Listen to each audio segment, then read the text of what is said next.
తిరుపతి దుర్ఘటనకు సంబంధించి మరింత సమాచారం మా ప్రతినిధి నారాయణప్ప ప్రత్యక్ష ప్రసారం ద్వారా అందిస్తారు. అశ్విని, వైకుంఠ ద్వార దర్శన సర్వదర్శన టోకెన్లకు జారీకి సంబంధించి చోటు చేసుకున్న తొక్కిసలాటలో 5గురు చనిపోయిన ఘటనలో అదేవిధంగా 48 మంది గాయపడినకు సంబంధించి క్షతగాత్రులందరినీ నిన్న రాత్రి నుంచి రూయా ఆసుపత్రి, స్విమ్స్ పద్మావతి ఆసుపత్రికి తరలించి చికిత్స అందించారు. కానీ 48 మందిలో మొత్తం అందరూ పూర్తిగా కోలుకొని ఆసుపత్రి నుంచి వెళ్ళిపోయారు.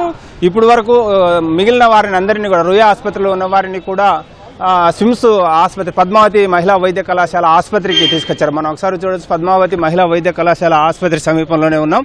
ఈ ఆసుపత్రిలో ఇప్పటి వరకు నిన్న 38 మంది, మొత్తం 48 మందిలో 14 మందిని ఇక్కడికి తీసుకొచ్చారు పద్మావతి మహిళా వైద్య కళాశాల ఆసుపత్రికి. మిగిలిన 34 మందిని రూయా ఆసుపత్రికి తరలించారు. రూయా ఆసుపత్రిలో చికిత్స పొందుతున్న వారిలో 8 మంది ఇవాళ ఉదయం వరకు ఉన్నారు. నిన్న రాత్రి మొత్తం అందరూ వెళ్ళిపోయారు. 34 మందిలో మిగిలిన 8 మంది కూడా ఈ రోజు ఉదయం డిశ్చార్జ్ అయ్యారు. ఆ ఇద్దరిని స్విమ్స్ ఆసుపత్రికి తీసుకొచ్చారు. నిన్న తొక్కిసలాటలో గాయపడిన వారిలో 14 మందిని పద్మావతి మహిళా వైద్య కళాశాలకు తీసుకొచ్చారు. ఆ 14 మందిలో కూడా అందరి పరిస్థితి నిలకడగానే ఉంది. ఆరోగ్యానికి సంబంధించి ఎలాంటి ఇబ్బందులు లేవని చెప్పి కొద్దిసేపటి క్రితమే స్విమ్స్ ఆసుపత్రి సూపరింటెండెంట్, మహిళా వైద్య కళాశాల వైస్ ఛాన్సలర్ రవికుమార్ ప్రకటించారు. ఇప్పటి వరకు మృతుల సంఖ్యలో అంటే 5గురు మాత్రమే తొక్కిసలాటలు చనిపోయారు. మిగిలిన ఒకరు క్యూలైన్లో ఉండి అస్వస్థతకు గురయ్యి చనిపోయినారు. అంతే మొత్తం ఈ సంఘటనకు సంబంధించి 6గురు మృతులయ్యారు. మిగిలిన వారు అందరూ కోలుకున్నారు. మరికొద్దిసేపట్లో అంటే మధ్యాహ్నం 12 గంటల నుంచి 3 గంటల సమయంలో ముఖ్యమంత్రి చంద్రబాబు నాయుడుతో పాటు ఉప ముఖ్యమంత్రి పవన్ కళ్యాణ్ కూడా బాధితులను, క్షతగాత్రులను పరామర్శించనున్నారు. అదేవిధంగా మృతుల కుటుంబాలకు ఓదార్పు ఇవ్వనున్నారు. మృతుల కుటుంబాలకు సంబంధించి నష్టపరిహారం కూడా ప్రకటించే అవకాశం ఉంది. పూర్తిగా ఈ సంఘటనకు సంబంధించి 10, 11, 12 ఈ 3 రోజులకు 1,20,000 టికెట్లు, అంటే రోజుకు 40,000 టికెట్లు చొప్పున సర్వదర్శన టోకెన్లు జారీ చేసేందుకు తిరుమల తిరుపతి దేవస్థానం ఏర్పాటు చేసింది. కానీ నిన్న రాత్రి అనుకోని రీతిలో అధిక సంఖ్యలో భక్తులు తరలిరావడం, 1,20,000 టికెట్లకు సంబంధించి 10వ తారీఖున ఏకాదశి రోజు, వైకుంఠ ఏకాదశి రోజు వైకుంఠ ద్వార దర్శనం కోసం 40,000 మందికి మాత్రమే అవకాశం ఉంటుంది.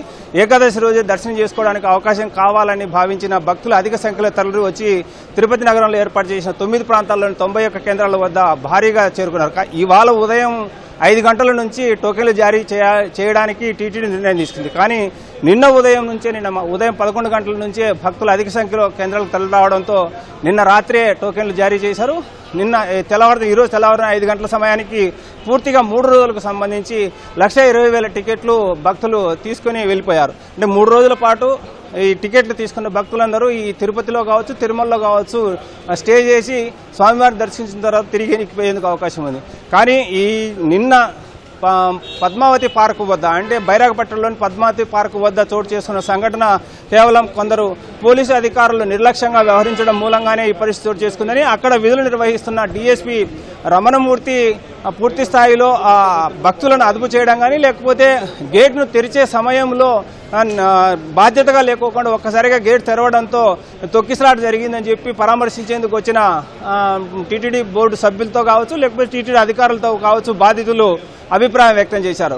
ఇప్పటి వరకు అయితే అందరూ పూర్తిగా కోలుకున్నారు. కొద్దిసేపటి క్రితమే రూయా ఆసుపత్రి నుంచి కూడా అక్కడ చికిత్స పొందుతున్న వారిని కూడా స్విమ్స్ ఆసుపత్రికి తరలించారు. అంటే క్షతగాత్రులు అందరూ ఒకే ప్రాంతంలో ఉంటే అత్యంత ప్రముఖులు వచ్చిన సమయంలో వారిని పరామర్శించేందుకు వీలుగా ఉంటుందని చెప్పి ఆయా ప్రాంతాల్లో సెక్యూరిటీ ఇబ్బంది లేకుండా ఉంటుందన్న ఉద్దేశంతో రూయా ఆసుపత్రిలో చికిత్స పొందుతున్న క్షతగాత్రులను కూడా పద్మావతి మహిళా వైద్య కళాశాల ఆసుపత్రికి తరలించి ఇక్కడ చికిత్స అందిస్తున్నారు. అందరి పరిస్థితి, ఆరోగ్యం నిలకడగా ఉంది. ఇప్పటి వరకు ఏ విధమైన ఇబ్బందులు లేవన్న అభిప్రాయం అధికారులు వ్యక్తం చేస్తున్నారు. ఇది ఇక్కడున్న తాజా పరిస్థితి. కెమెరామెన్ భాస్కర్తో వినారాయణప్ప, ఈటీవీ న్యూస్, తిరుపతి నుంచి.